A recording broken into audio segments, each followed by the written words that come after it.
Great. So we need to be thinking about this at a holistic level, at a very large, integrated approach to workforce development. In the United States, we're kind of at a disadvantage. We don't really have a national tourism body. We have one now, I guess. It's a quasi-national, a quasi-public organization, but they're not really getting involved in capacity building. They're more marketing. But in countries that do have a Ministry of Tourism, it is not up to the Ministry of Tourism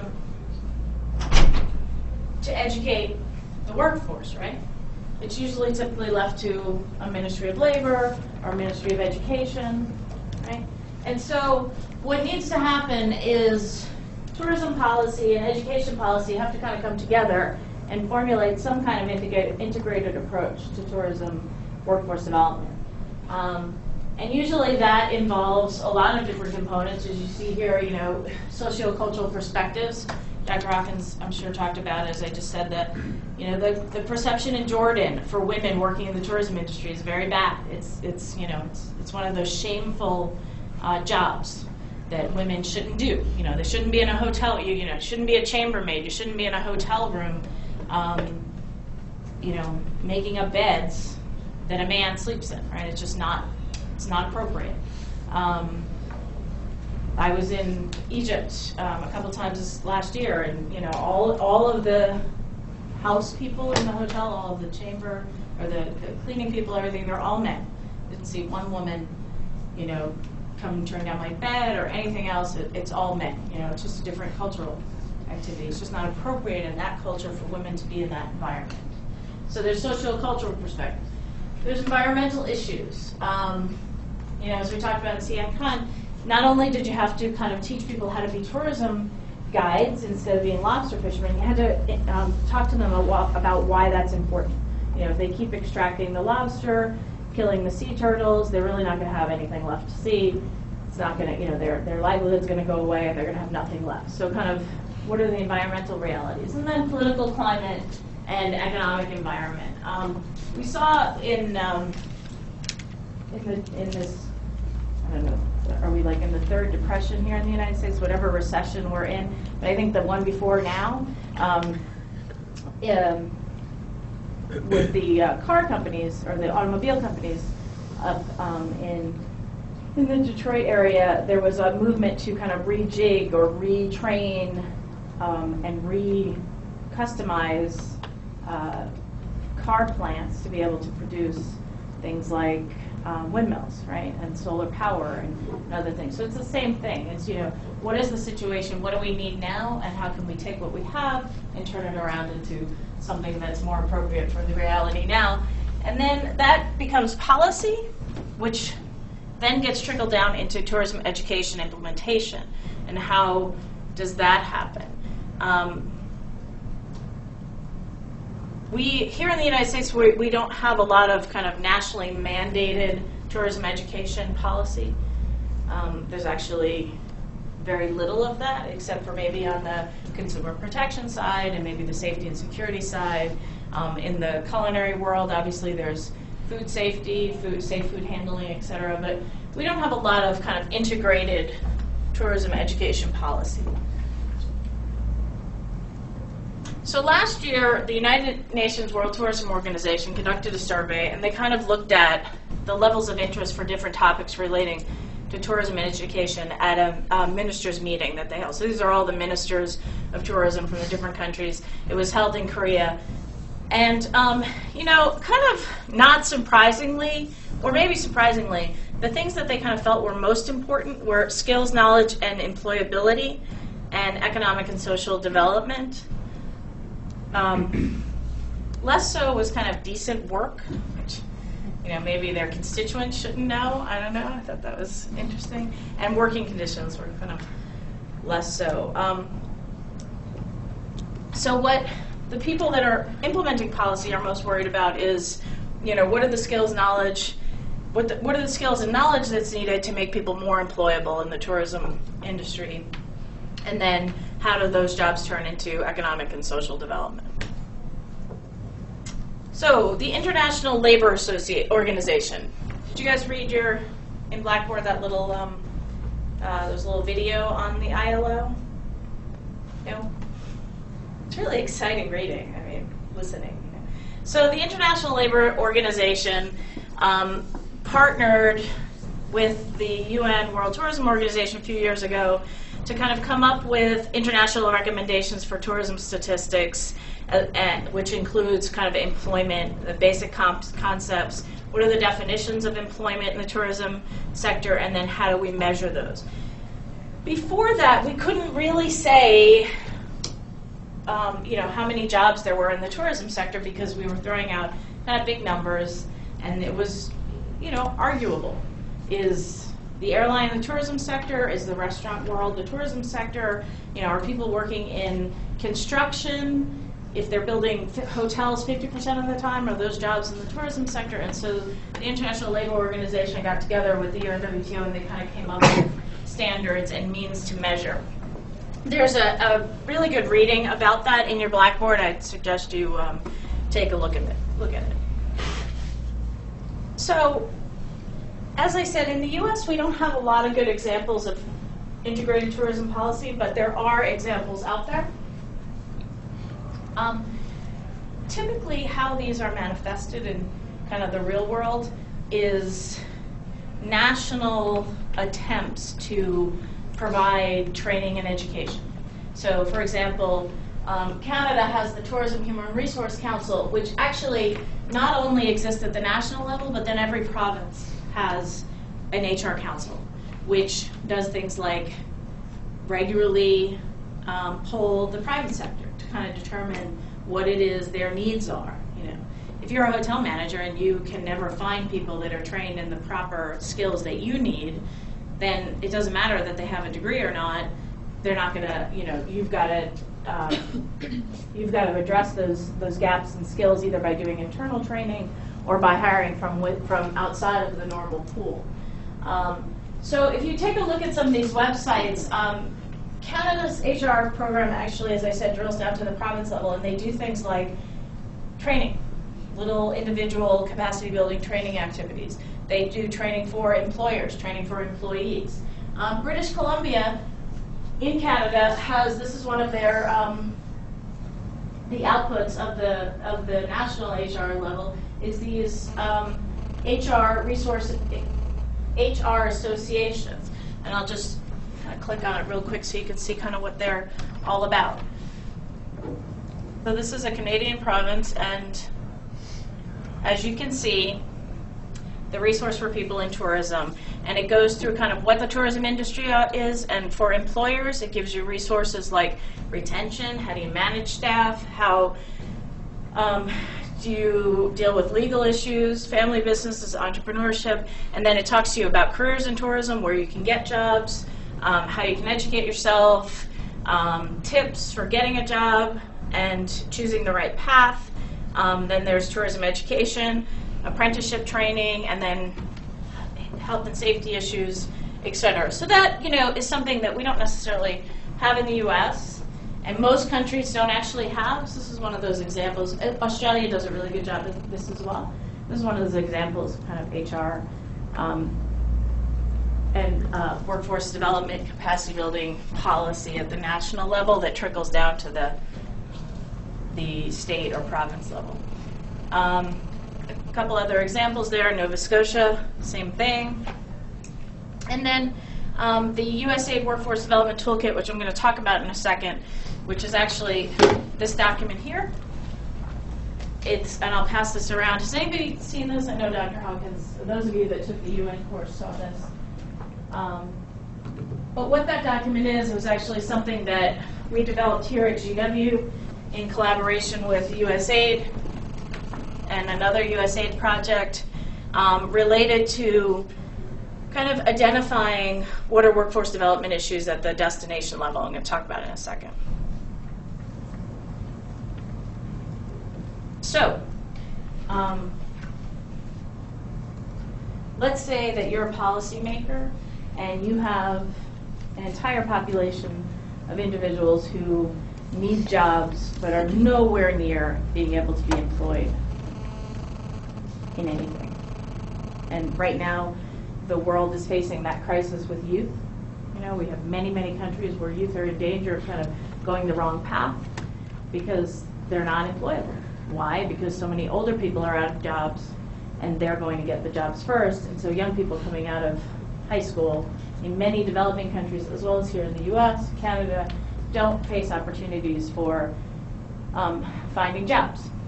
So how, as a tourism industry, where you could potentially hire a lot of those people, how can the tourism industry step up and take some kind of ownership of that problem? And how can governments foster that relationship? Anyone? You could possibly partner with the government to create kind of a tourism academy. Maybe I know in France they do a lot of vocational type schools, and they could take one of those tracks and make them into a tourism academy who could specialize in the ones they want. They maybe could help, industry itself can help finance it initially if the government doesn't have that money available, and then the government can help kind of run and promote it. So why as an industry would you want to do that?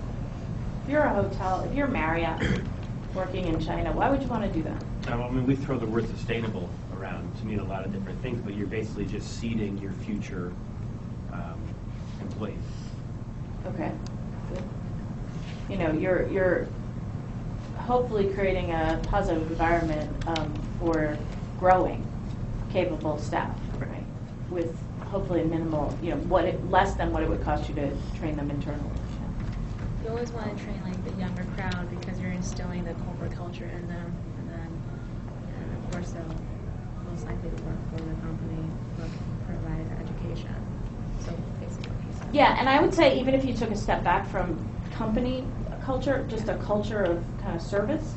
You know, the tourism industry, we've all been to places that aren't, you know, they're not service people. You know, and I was just in Mexico a couple weeks ago, and I have to say that the conference I was at, the president spoke, and he said something, he said that he said something that I was really kind of offended by. It's something along the lines of, we're really good servants. You know, and it basically what it was saying is we're really good service providers. And he actually went so far as to say in the U.S., the best employees that take your bags and cook your meals and serve your food in your hotels and restaurants are usually Mexicans, which I thought was actually kind of inappropriate for him to say. But he was the president, and he's clearly more knowledgeable than I am on that topic. But what he was trying to say, I think, was that Mexican people and culture is just a very friendly, hospitable people, right? And so they're kind of naturally inclined to want to host you and, you know, do the things that make a tourist most comfortable, right? Whereas some cultures are not like that. And fortunately, I seem to spend more time in those type cultures than in the former. But you know, you've been to destinations where you're a tourist and you don't necessarily feel very welcome. And it's not that they're mean; it's not their culture. So hospitality and service is very important. So as Eileen said, you know, it's not even just the individual companies, but just kind of fostering those that could potentially work. Michelle, did you want to add? I was just going to say off that topic, it's easier to train the younger people because they're not stuck in their ways. They're easier to just kind of mold into what you want them to be. Right, and they might be more willing to take the lower level jobs and work their way up than somebody who is a bit older with more experience. Yeah, Cassie? I would think that a lot of workforce training would just, like when you asked if you were a Marriott, why would you be attracted to? I would think that they would just do it internally. So some of this national policy stuff is just a little bit, you know, different for me, because just having worked in hotels and things like that, they have really, you know, focused incentive programs, training programs, and hospitality, like building programs already there that continue to like incentivize for the employees. So I would think that they would just like export that as part of their franchise, because it is really important to have that high level of customer service if you have that brand out there. Any counter to that? When you look at hotels that are not the name brands, like the non-Marriotts or the local hotels, they don't always have that standards. They don't teach it. Like when we were in Belize, some of those hotels did not, the staff did not have that politeness. They didn't know how to treat their guests. They just didn't learn it. So that's kind of So like, a baseline. yeah, they need to have a baseline. And when you look, Well, I agree, I was just saying for the big hotels. I could see maybe like a government might want to attract like a Marriott depending on the type of tourists that they're trying to attract. And if they're working together with the Marriott and it's like a public-private partnership, they might be able to provide them with certain benefits or like tax breaks or something like that for partnering together or to get them to Yeah. come in. I mean, certainly on the tax side, yeah. And it would be, allowing Marriott to have a say in how people are educated is certainly attractive. What about the safety and security piece? So I think it was Sam said that safety and security, maybe one of you, I don't remember which one, said safety and security is foremost, right? So what do you gain in this relationship? A lot of companies, our countries are negatively affected by perceptions of not being safe, and it kills the tourism industry. So if they have more say in the like how policies are implemented, we might be able to prevent those issues from happening, or at least be controlling them. Dan, why would I care as a hotel owner that more young people have jobs than not? Well, obviously in the environment of like the local environment, it's going to feel safer. You don't have young people running around, unemployed. Just running around. Running around unemployed. Circling. Yeah. They just sit places. Yeah. Right. No loitering. That's one good thing. Okay, but I mean beyond that, what happens when people have jobs, right? Right, it was just that people don't have jobs, they're more likely to look for income in non-traditional ways, Yeah, such as illicit crime. income. They're So- gonna, be robbing or doing whatever that. Right. I mean, the more people that have jobs, the less people are going to be necessarily looking to, make money in other ways. Yeah, I mean, to add on to that, I think the thing with youth, especially, is that if youth are unemployed, they don't see. I mean, if you look at the riots in London last spring, it was unemployed youth that had nothing better to do and nothing to lose. I mean, it was literally, the whole thing was they don't have jobs and they have nothing to lose, so they are not afraid to do this.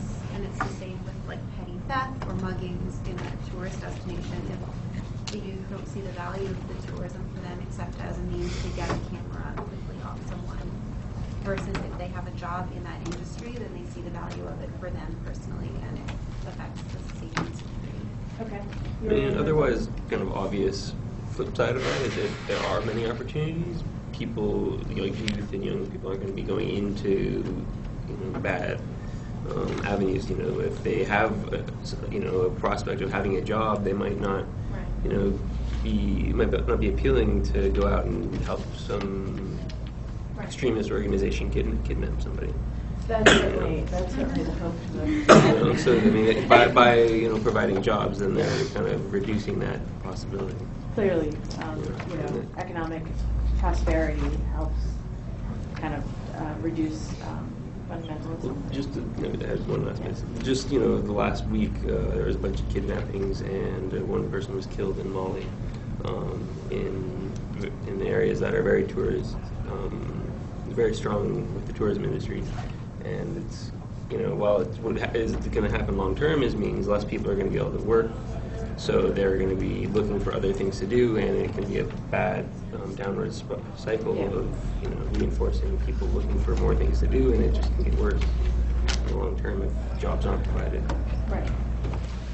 I was reading this article recently about a problem, I guess, that educators in Cambodia are facing with a lot of people, especially young people, are migrating over to Thailand, or like they go over to work and then come back, and so the amount of people who are actually attending school is a lot less. So I guess like the value for the youth needs to either parallel or rise above the value of just finding a job or migrating over or moving to some other place that maybe nearby that provides immediate relief Certainly from a national level, getting people to stay in your country is very important, right? Or in your local destination, you know. And that's one of the things that capacity building does, allows you to stay. Tourism is a tough sell for the very you know, the bottom tier of tourism. There's an international body in the Caribbean called the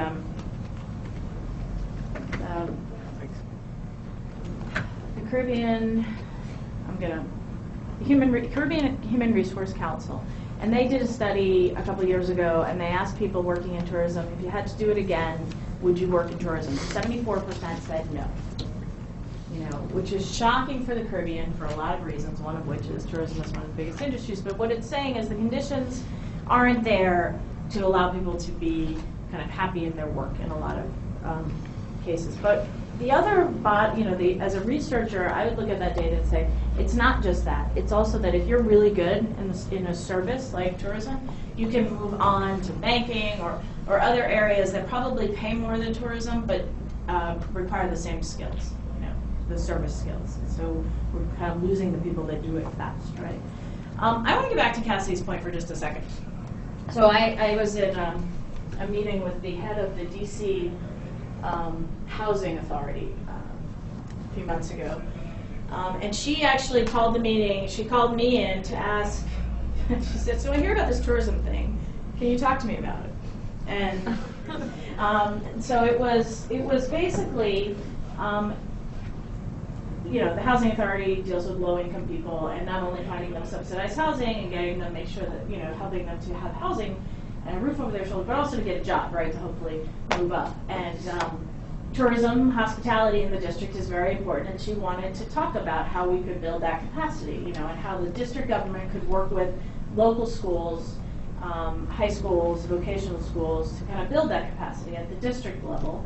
And we started talking about hotels, and you know, I said, well, you know, the hotels have their own training programs, and you know, and they actually have a partnership at the district level with the Mandarin Oriental, and so I said, well, let's bring the Mandarin and let's talk. And she said, well, the problem is that my people are here, and the Mandarin's training program starts here, so I need help here. You know, and I think that's what we kind of overlook, particularly those of us who have, you know, opportunities in life to get educated beyond, you know, kind of the primary schools. We forget that there are a lot of skills that higher education have given us that a lot of people don't have the opportunity to get to. So we're, an organization like Marriott might start training, you can't even open that door in a lot of cases. So that's where a partnership like this might be important.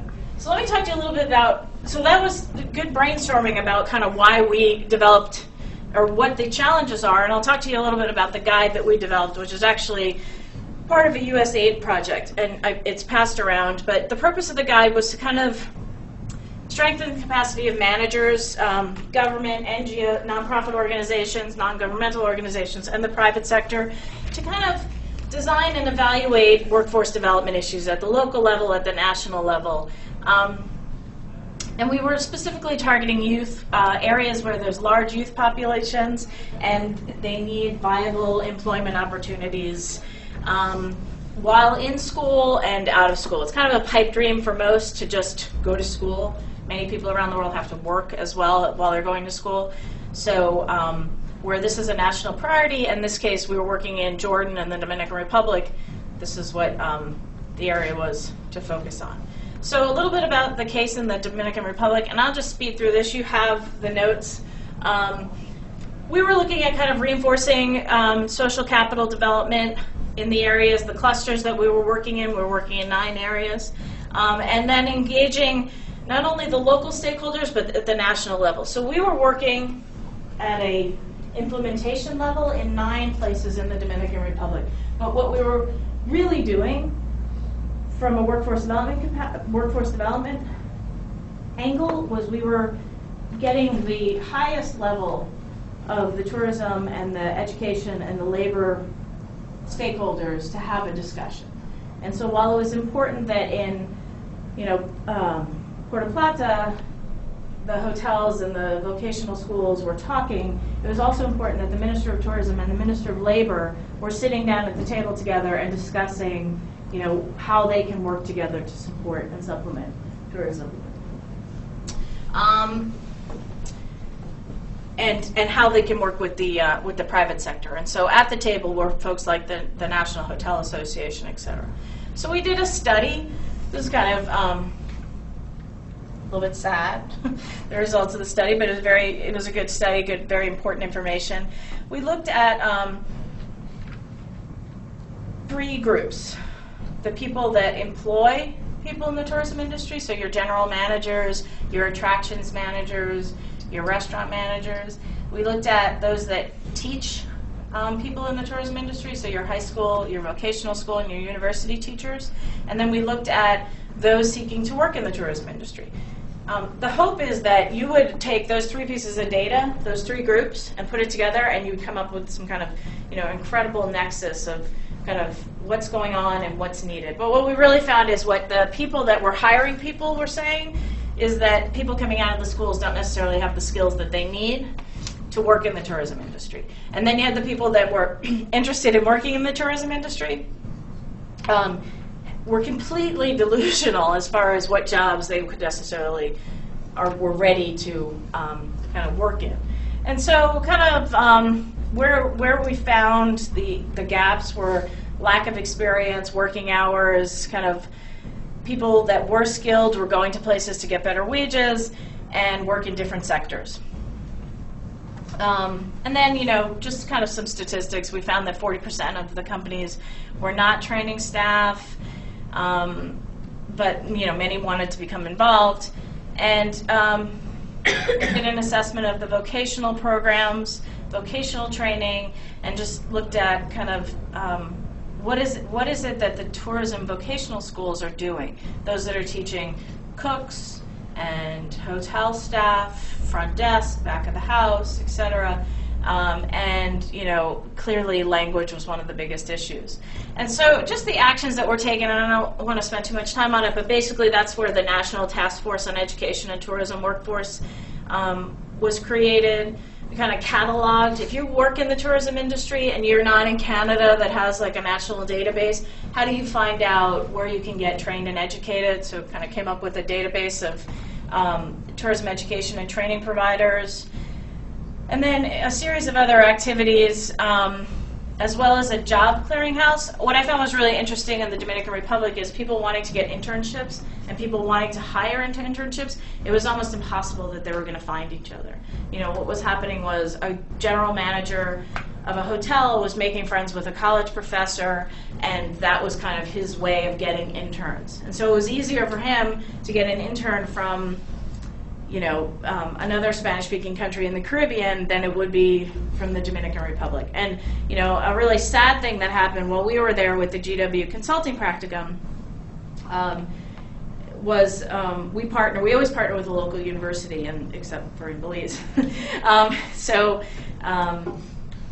That year we were working with 5 local universities, and after we were kind of working together, GW students and these local students for a while, they kind of came up to me and they're all upset. And, I assumed it was my students that did something wrong, that made them cry, but it wasn't.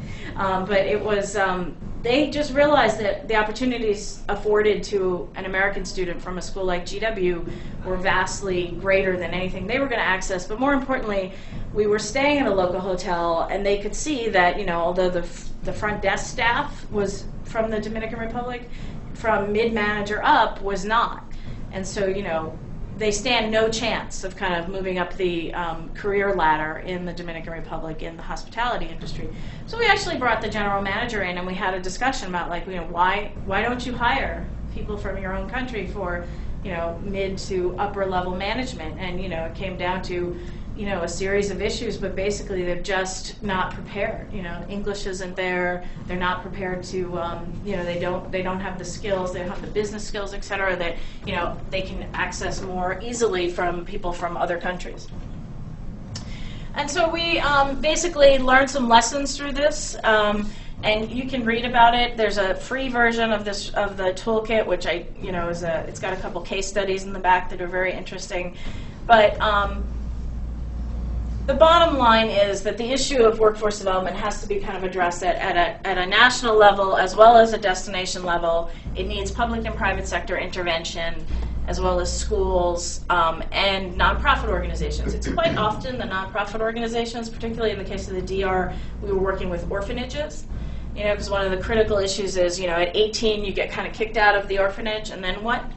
And so working with orphanages to train from the youngest levels, kind of to have the skills to work in the tourism industry, and to speak English or French or German or one of the other international tourism languages, to kind of prepare people so that they're not at age 18 kind of faced with, I don't have a job now.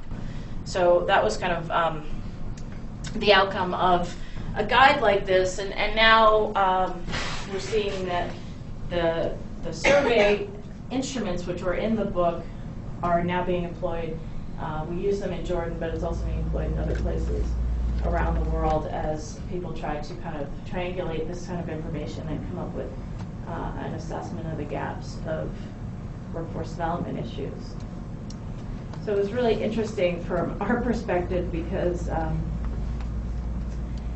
many of the people working in the tourism industry or wanting to work in the tourism industry wanted to be tour guides and front desk. Girls wanted to work at the front desk, guys wanted to be tour guides. And what the hoteliers were saying was, at best, I'm going to hire these people to be prep cooks or to, be back of the house people. And, the number one reason was language skills. If you can't speak the language of the tourist, you stand very little chance of kind of getting ahead. And so you can give them all the tourism training in the world. If they can't speak English, French, or, German, then they're kind of out of luck. And if they can speak more than one, they excel much further.